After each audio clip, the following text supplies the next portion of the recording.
হ্যাঁ গো, বলি হ্যাঁ গো, শুনছো? বলে যাও, কান আমার খোলাই আছে। এই বলছি, ভাবছি এবার জামাই ষষ্ঠীতে বাবা জীবনকে নেমন্তন্ন করবো, জানো?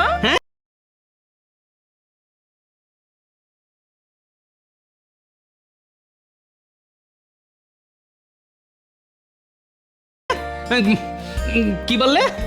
জামাই ষষ্ঠীতে নেমন্তন্ন? বাপরে বাপ, সে তো অনেক খরচের ব্যাপার। তার উপর যা আমার গুণধর জামাই, একবার এলে তো আর যেতেই চাইবে না। শোনো, ওসব জামাই ষষ্ঠী মষ্টি আমি করতে পারবো না। কি বললে? পারবে না?